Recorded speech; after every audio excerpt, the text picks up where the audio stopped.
was a lot of hostility, a lot of feelings of victimization on both sides.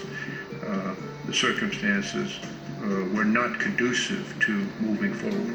Food leader Benjamin Netanyahu appears to have locked up the prime minister's Netanyahu returned. And there was a political challenge.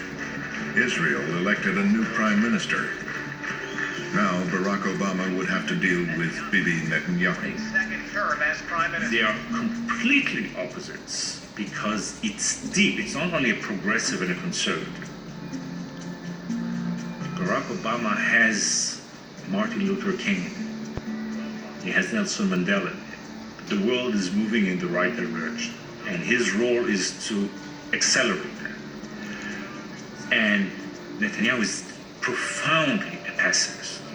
Profoundly a pessimist. So it's not only the clash between the progressive and conservative, it's a clash between the optimist and the pessimist.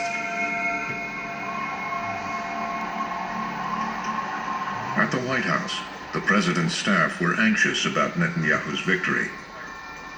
Chief of Staff Rahm Emanuel, a veteran of President Clinton's clashes with Netanyahu, warned Obama. Rahm Emanuel in particular has these vivid memories of Netanyahu trying to push around Bill Clinton and comes to Obama essentially and says, we're not going to do that over again. Don't get played by this guy. This guy is going to do X, Y, and Z, and we're not going to allow him to play his game.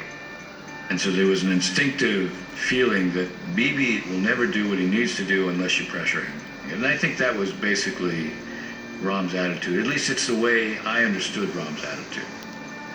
The strategy would be to show the Arab world that Obama could take a hard line on Israel, could create some daylight.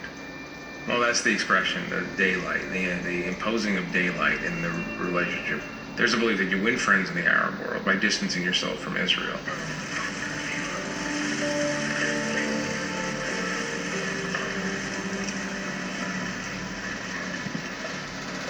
That May, Prime Minister Benjamin Netanyahu arrived at the White House. All right, everybody. Just tell me when everybody's set up. Great. Well, listen, I first of all want to thank Prime Minister Netanyahu for making this visit. Obama is in the difficult position of dealing with an Israeli prime minister who has now, from the American point of view, regressed to the point of view where it's hard to see how you're going to have any meaningful negotiation with the Palestinians.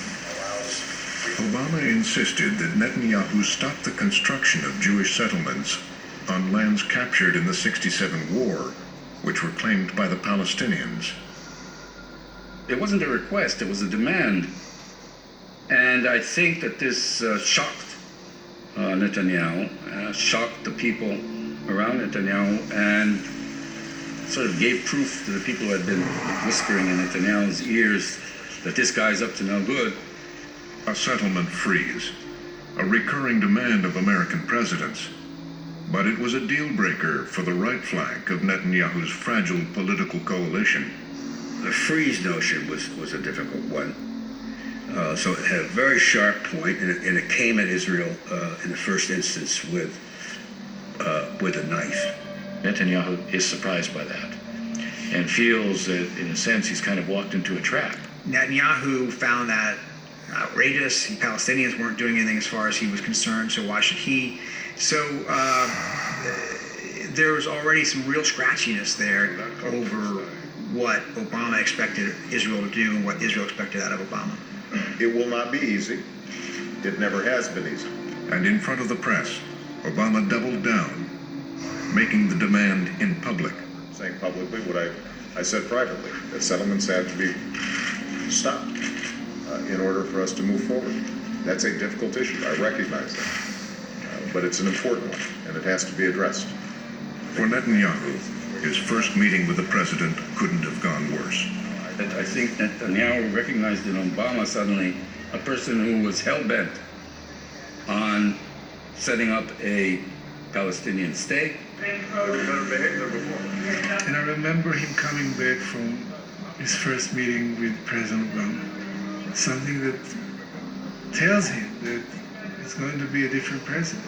A super intelligent lawyer who is probably a brilliant, brilliant man. He has ideas, he has goals, he has a vision, and something in what we in Hebrew call the neshoime. The soul is too cold to be connected to Israel. Whatever happened in that traumatic meeting, he came back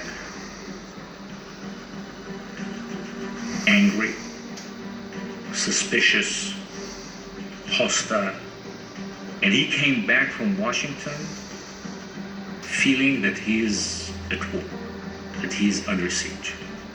And that shaped the entire relationship, because people like Netanyahu, you don't get a second chance. The President of the United States was now an adversary.